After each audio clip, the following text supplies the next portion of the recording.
noches a todos y bienvenidos una semana más a Toledo por Tantos.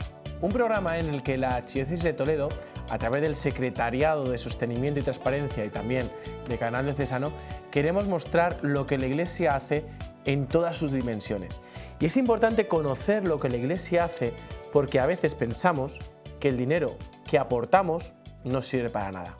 Además, también este programa lo que pretende es despertar esa corresponsabilidad que todo laico tiene en su vida, cumpliendo ese mandamiento de la Santa Madre Iglesia de ayudar a la Iglesia en sus necesidades.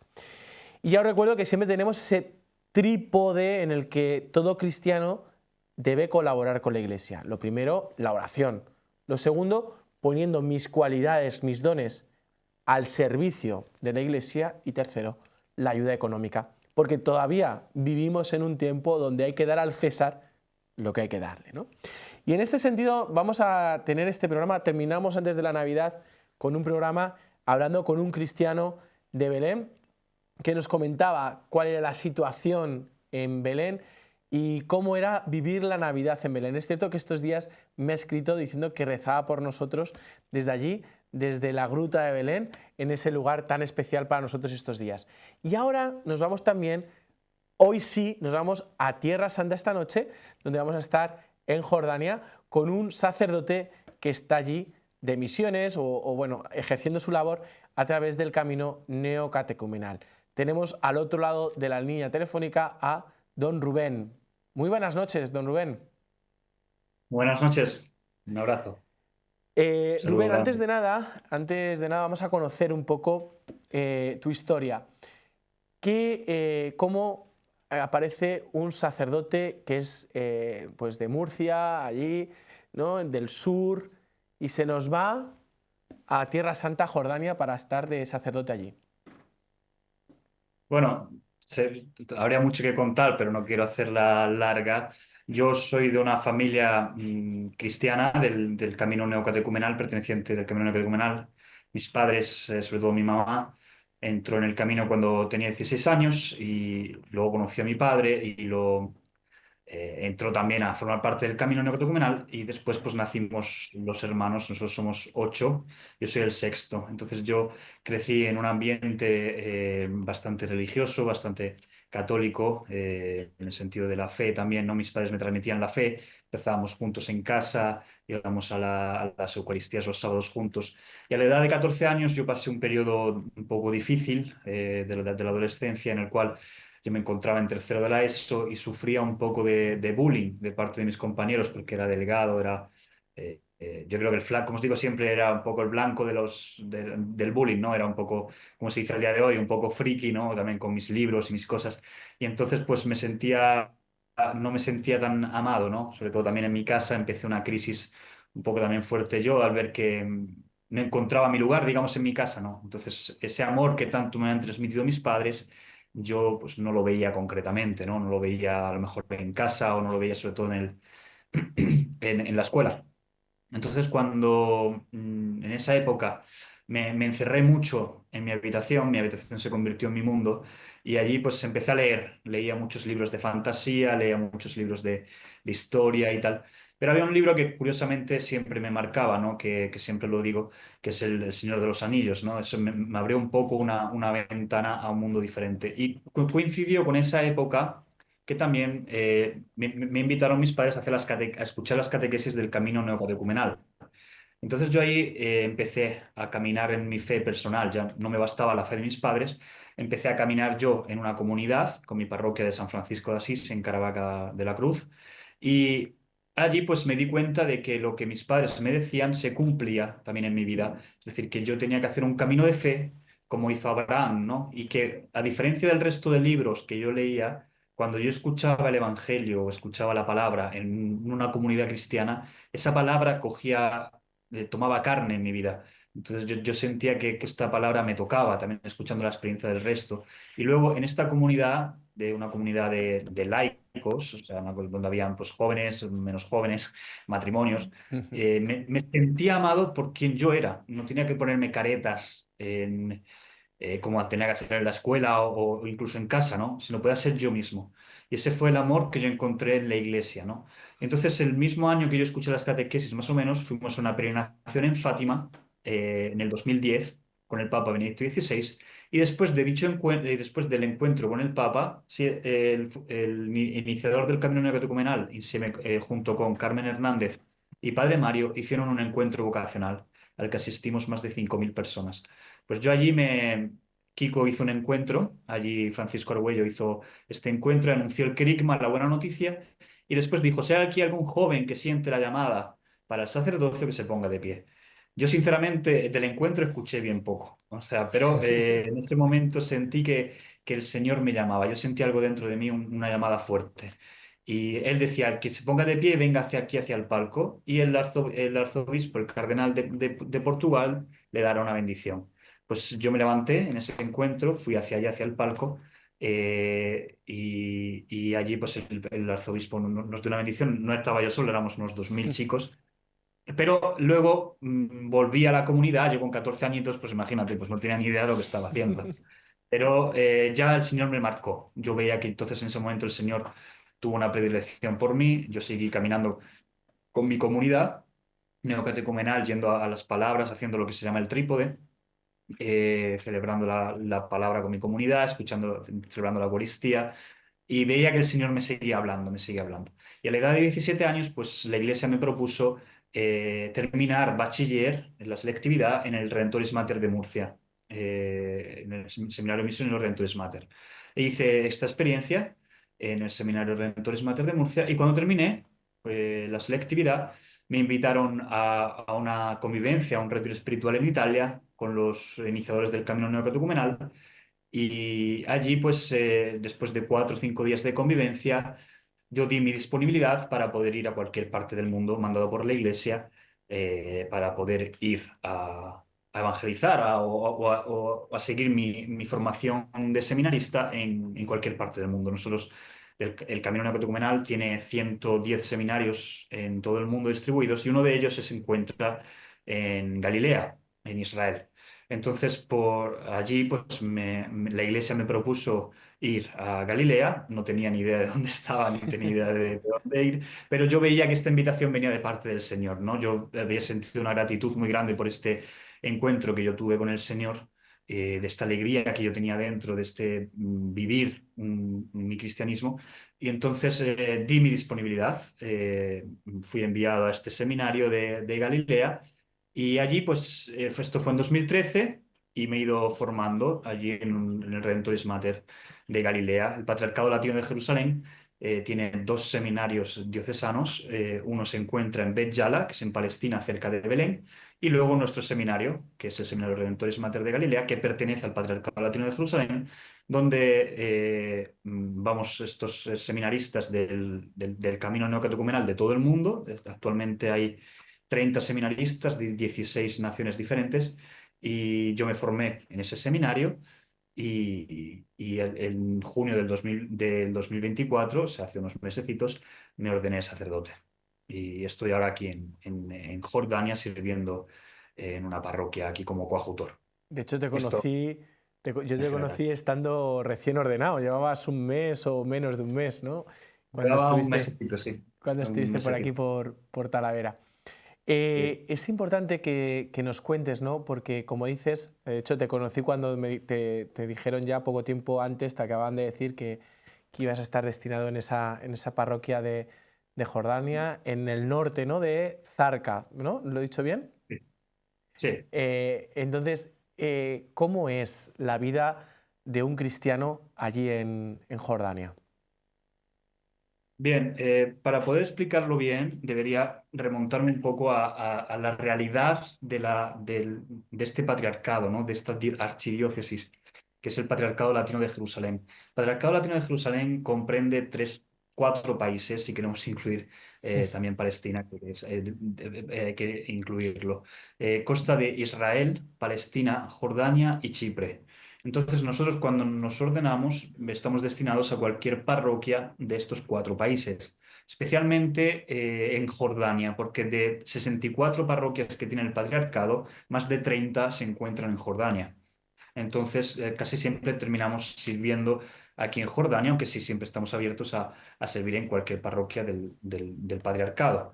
En Jordania, la realidad de los cristianos es mayor que en Palestina o en Israel, aunque sí siempre es una minoría. Es decir, por ejemplo, aquí en Jordania, en el 1930-40, constaba era el 30% de la población jordana, mientras que al día de hoy, al 2024, no llega creo que ni al 2%. Esto se debe a la emigración, o sea, muchos jordanos emigran y si pueden se van a América, se van a Europa. Y sobre todo por la situación económica, porque es una situación económica bastante complicada. Y luego, pues por la presión social, ¿no? Porque vivir entre musulmanes. Es verdad que aquí no hay persecución, porque Mm. el rey es muy tolerante con el cristianismo.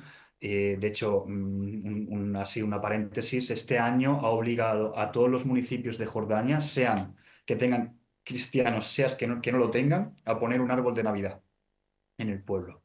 O sea, esto ha sido una obligación que el rey ha puesto para conmemorar a los cristianos que estamos aquí, que él dice que es una realidad bastante importante, ¿no? Y Jordania al día de hoy también es considerada Tierra Santa, no solamente es Israel o Palestina, sino también Jordania, porque tenemos el sitio del bautismo del Señor, se encuentra en esta zona del Jordán, aquí está el Monte Nebo, desde donde Moisés divisó la tierra prometida, por aquí pasó el pueblo de Israel. O sea, es una tierra que todavía hay mucho que descubrir y que el mismo rey jordano reconoce que tiene esta realidad. La realidad de los cristianos, como decía, es una minoría. Por ejemplo, en la parroquia en la que yo me encuentro, es la segunda ciudad más grande de Jordania. La ciudad más grande de Jordania es Ammán, que es la capital, que consta de 4,5 millones de habitantes. Y en la misma Ammán, por ejemplo, en la capital, hay unas 5 o 6 parroquias, si no me equivoco. Y donde yo estoy al norte de la capital, en la segunda ciudad más grande, que consta de 1,5 millones, que se llama Zarca. Zarca es una ciudad bastante pobre para ser una ciudad militar. Y en la época en que, más o menos antes de la fundación del Estado de Israel, eh, habían en Sarca, se contaba más de casi 40.000 cristianos. O sea, era una realidad bastante grande. De hecho, el barrio donde está mi parroquia el día de hoy se le llamaba el barrio cristiano, o sea, de la cantidad De de cristianos cristianos. que habían. Pues al día de hoy estos cristianos ya no están, o sea, o se han ido a la parte de Zarca Nueva que se llama, o directamente han venido a vivir aquí a Amman, o se han ido a América, ¿no? Al día de hoy dicen que a Zarca no llegamos ni a 10.000 cristianos en una ciudad de 1,5 millones. O sea, Eh, es una realidad bastante pequeña. Rubén, ahora hablaremos has tocado el tema de dónde estáis situados y qué lugares santos, vamos a tocarlo porque además es importante, pero sí que Ujú. en este programa lo que queremos sobre todo es, concretamente el programa que estamos emitiendo esta noche, queremos que sea mucho para que recemos por vosotros, por los cristianos que estáis allí en Tierra Santa, como has dicho tú, Jordania es Tierra Santa. Eh, ¿Cómo es actualmente, porque decías tú, bueno, a nivel político sí que, bueno, la situación es buena, hay una cierta, pues, ¿no? Una cierta ayuda por parte del Estado, pero ¿cómo es esa vivencia con los musulmanes que viven alrededor vuestro, ¿no? ¿Cómo es la vida, pues eso, ¿no? De barrio, de calle? Pues la verdad es que digamos que podemos decir que es pacífica, o sea, no puedo decirte que sea conflictiva. Pero vivir con una religión diferente de la tuya, en la cual incluso influye mucho su forma de ser, ¿no? O sea, en el sentido de que también es verdad que otra realidad concreta que tienen aquí los cristianos es que por la situación económica en la que viven o por el deseo que tienen de emigrar, no suelen tener muchos hijos, las familias, ¿no?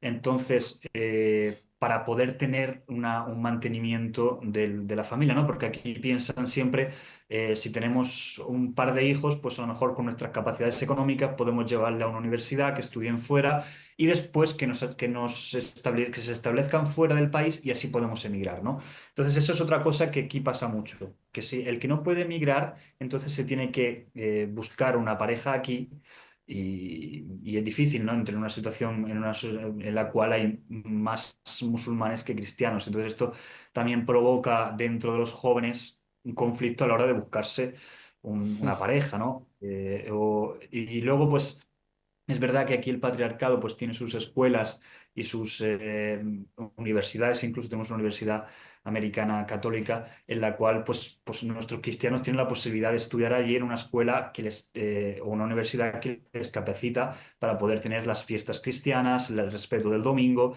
y todo eso, pero en general no. O sea, entonces esto es lo que socialmente le hace vivir de una manera complicada, una mentalidad diferente de la tuya, porque aunque sí son árabes, esto hay que entenderlo bien, son todos árabes, cristianos y musulmanes, pero los musulmanes tienen completamente otra mentalidad diferente a la cristiana, porque se tienen muchas cosas en común por lo que conlleva de la cultura árabe, pero luego la mentalidad que a nosotros nos da el cristianismo, la libertad que a nosotros nos da el cristianismo de parte del Islam, está vista de forma diferente. Entonces, simplemente con tu forma de vivir el día a día, con tu forma de vestir, ya eso influye en nuestros cristianos. Entonces, en el día a día, pues, o incluso en la forma de mentalidad, ¿no? El otro día, por así, para ser más concreto, me comentaba un joven de la parroquia la dificultad que él tiene a la hora de hablar en el trabajo del cristianismo. O sea, porque le preguntan, los musulmanes preguntan acerca de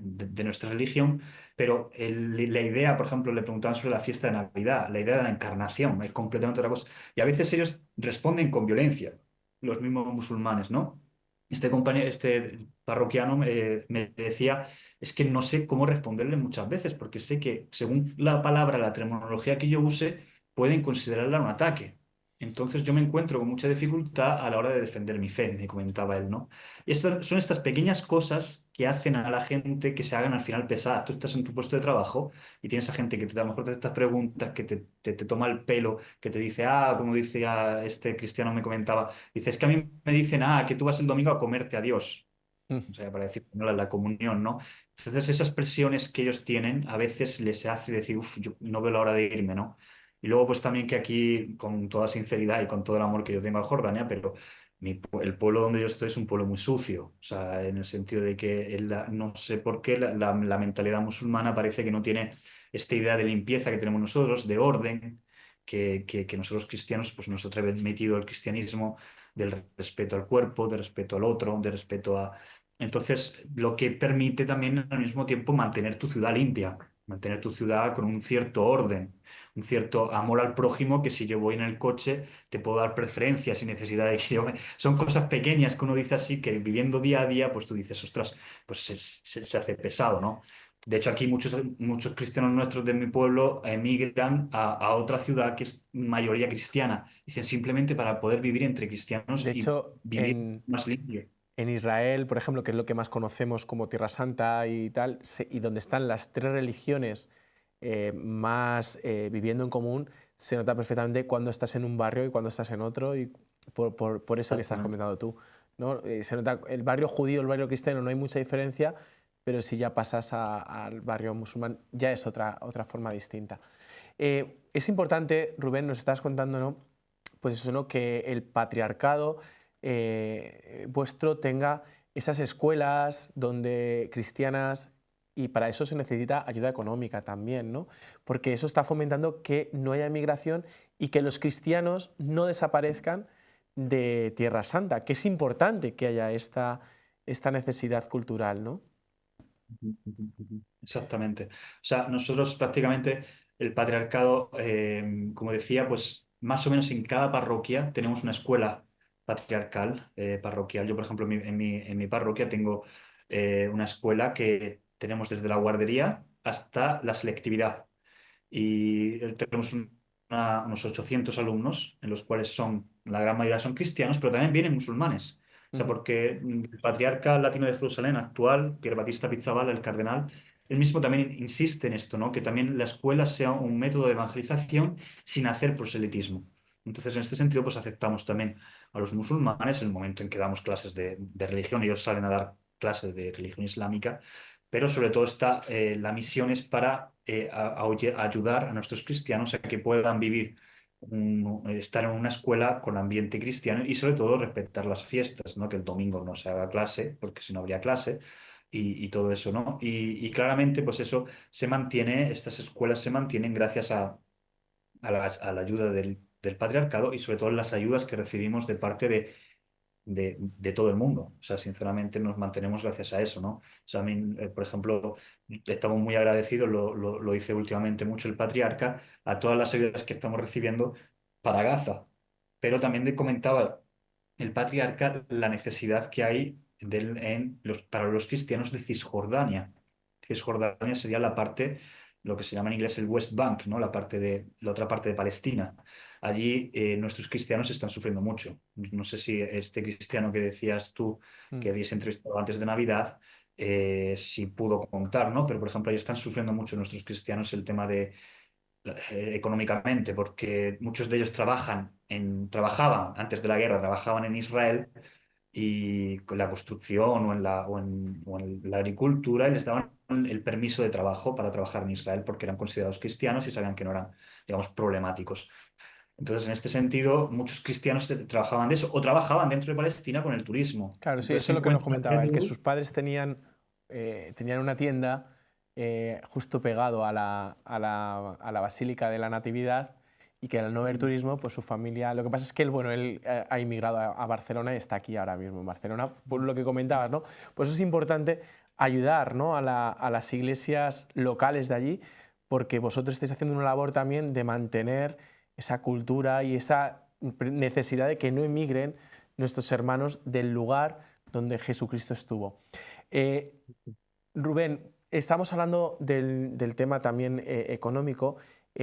Nos vamos a acercar, nos estamos acercando ya a la fiesta del bautismo del Señor, que celebraremos este domingo, y que además Jordania tiene allí al río Jordán, donde el Señor fue bautizado y donde se ha construido, mejor dicho, una basílica, la Basílica del Bautismo del Señor, y que inauguráis ahora, ¿no? Cuéntanos un poco este proyecto que acaba de realizarse en esta zona. Bien, aquí en Jordania, como bien has dicho, Alfredo, aquí está el lugar exacto donde está el bautismo del Señor, ¿no? Que siempre, normalmente uno que visita Israel va a la parte de Israel, ¿no? Pero los últimos estudios, sobre todo nuestros padres franciscanos, han demostrado que Jesucristo se bautizó de esta parte del Jordán, ¿no? De esta parte de Jordania.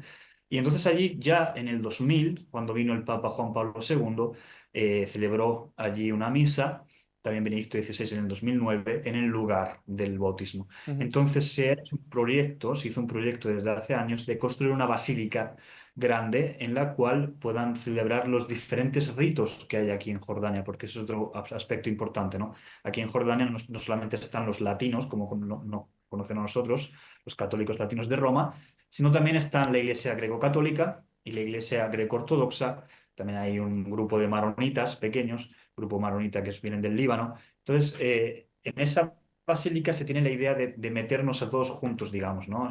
Cada uno con su capillita, con su cosa, pero en una misma basílica. Va a ser una basílica grande que inauguraremos, como ya te comentaba y has dicho también tú, el viernes. El viernes viene el cardenal Parolin, secretario de Estado del Vaticano, y vendrá él a inaugurar esta basílica para conmemorar también los 2025 años del nacimiento de Jesucristo, en este año jubilar en el que estamos, que inauguró el Papa la noche de Navidad, y también para conmemorar los 25 años que hace que San Juan Pablo II estuvo también en ese lugar santo e inauguró esta basílica. Entonces, es importante, aquí es meta de peregrinación cada año, cuando se celebra el bautismo del Señor, toda la iglesia jordana se reúne allí a celebrar el bautismo del Señor, y este año pues con más alegría y con más motivo de la abertura de esta iglesia, y abertura también que no es de la Puerta Santa, pero sí, o sea, porque la Puerta Santa solamente hay una, que es la de Roma, pero va a ser un lugar también de la indulgencia plenaria. De hecho, el Vaticano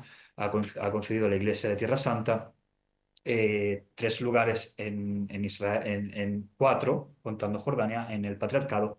Tenemos la Basílica de la Anunciación, que abrió la puerta la semana pasada el Patriarca, gracias a Dios pude estar allí también, en el Santo Sepulcro, la Basílica de la Natividad y esta Basílica que inaugurará el Cardenal Parolin el viernes en el lugar del bautismo del Señor. Una última pregunta, Rubén. Actualmente la situación bélica que se encuentra allí en Tierra Santa, ¿cómo os afecta a los cristianos que estáis en Jordania? Afecta de forma diferente, pero afecta, en el sentido de que Jordania se forma actualmente con voy a decir un número, pero no sé si es concreto, pero es más o menos un 60% de la población, o no, menos, 40% de la población es de origen palestina, Ujú. emigrados por la... Entonces aquí se encuentra en una situación muy delicada porque se encuentra con esta tensión, ¿no? Que casi la mitad de su población es de origen palestina. Y esto afecta a un clima de tensión, sobre todo cuando empezó la guerra, se hicieron muchas manifestaciones también aquí en Jordania, cerrando lugares, o sea, cerrando restaurantes, lugares de trabajo que tuviesen relación con América o con Israel, ¿no? Por ejemplo, tengo entendido que cerraron durante 2 meses o 3 meses todos los McDonald's, todos ¿cómo se llama esta cafetería? Eh, Starbucks. Todos los Starbucks, y eso provocó una gran crisis económica porque allí es quitarle trabajo a la gente, ¿no? Por ejemplo, aquí tampoco se ve, que se hace concreto el dicho de es más difícil que encontrar una Coca-Cola en el desierto, porque por ejemplo aquí la Coca-Cola hubo un tiempo que cortaron directamente el flujo con Coca-Cola porque venía desde Israel. Esto ha afectado económicamente también porque también Jordania es neutral con el conflicto. O sea, ellos están más por la labor de Palestina, pero ellos mismos tampoco se pueden poner en guerra con Israel. Entonces, es un clima, yo lo defino como un clima de tensión, que está todo en un hilo de la navaja, ¿no? Porque han habido manifestaciones, sobre todo delante de la Embajada de Israel, la cual está cerrada desde que empezó el conflicto, porque hace menos de un mes hubo un intento de atentado en la Embajada de Israel, que no hay nadie, pero se pusieron a pegar tiros ahí en la embajada. Mm. Entonces es una situación de tensión, sobre todo constante, porque estamos cerca del conflicto, ¿no? Y también porque muchos de los que a lo mejor estaban en Gaza y quieren, sobre todo muchos cristianos también, tienen familiares aquí en Jordania, entonces vienen a esta parte de aquí. Y ya ha dicho el rey que no quiere que Jordania se convierta en una segunda Palestina. Es decir, que no puede ser el refugio de Palestina. O sea, el conflicto palestino tiene sus derechos y tiene su necesidad de tener su propio país o encontrar una solución allí. No puede ser la solución mandar a todos los palestinos fuera y, como dijo el rey hace poco en la ONU, mandarlos a Jordania. Porque Jordania también tiene su pobreza, tiene su escasez de agua, por ejemplo, o ya tiene una superpoblación, porque prácticamente es el refugio de todos los conflictos que hay en Medio Oriente. O sea, en la época del conflicto sirio y el conflicto de Irak, muchos iraquíes emigraron aquí a Jordania. Entonces, prácticamente el refugio de todos. Entonces, esto provoca a veces conflicto entre los mismos ciudadanos, ¿no? Porque el que es jordano y es muy patriótico, muy defensor del rey, muy defensor de la patria. El que viene de Palestina viene con sus heridas y viene con sus conflictos y quiere solucionar sus problemas, ¿no? Y entonces pues se encuentran con este conflicto porque no... porque ese es el final, ¿no? Pero eso es donde yo veo también la misión a la que yo también estoy llamado, a ser aquí un hombre de paz en el sentido de lo que yo pueda, anunciando, porque es verdad lo que decías, ¿no? La ayuda económica siempre es necesaria y es una gran labor que ha hecho aquí la Iglesia, pero sobre todo la gente lo que necesita es una palabra de esperanza. Lo que necesita la gente es encontrarse con este amor misericordioso del Padre que a pesar de la situación en la que tú estés viviendo, económica, social, política, que tú puedes estar contento, tú puedes estar feliz donde tú estás. Entonces, empezamos claramente con una labor económica, porque en eso siempre es necesaria una labor social, pero no solamente, como bien sabes y como también has dicho tú muy bien en los 3 puntos, ¿no? Es la oración, es el poder dar un mensaje de esperanza, dar un mensaje de fe, ¿no? Que al final Cristo ha vencido a la muerte, que esto es lo que hace que nosotros podamos estar aquí, que podamos pasar las dificultades, que podamos mantenernos aquí, ¿no? De hecho, una gran pregunta que me hace todo el mundo es, ¿cómo es posible que tú, que vienes de España, vienes a esta ciudad? Mucha gente del pueblo me lo dice, de la ciudad me lo dice. Entiendo que tú hubieses ido a Amman o a otra parroquia más bonita, a lo mejor que esta, una ciudad más bonita que esta, pero ¿qué te hace estar aquí? Y ahora que están aquí mis padres también me lo han preguntado, ¿no? O sea, ¿cómo es posible que...? Entonces yo digo, pues este encuentro con Jesucristo que ha vencido mi muerte, quiero transmitirla también a vosotros. Es decir, yo no he venido aquí con bolsas de dinero, he venido con un mensaje que va más allá de esto, ¿no?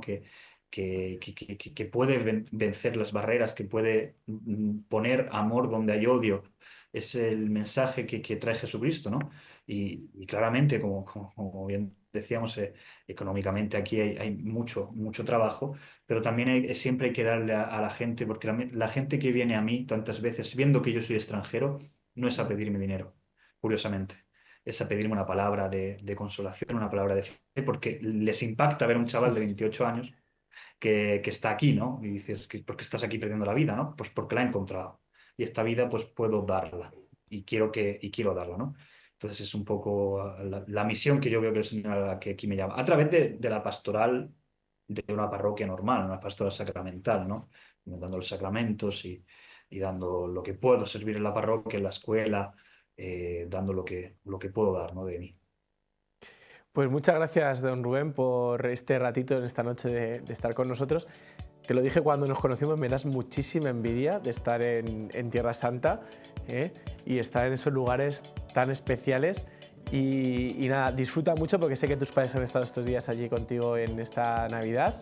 Disfruta de tus padres, disfruta de estos días que nos quedan y sobre todo cuando estés estos días en el Jordán, reza por la diócesis de Toledo y reza por todos nosotros. Y nosotros nos comprometemos a rezar por vosotros y sobre todo a ustedes, les recuerdo que debemos rezar por todos aquellos que se encuentran en estos lugares. Toda la Iglesia que está haciendo esta gran labor que es necesaria y que muchas veces, como hemos ido viendo en este año que estamos viendo tanto voluntariado, a veces el Estado no llega y sí llega la Iglesia.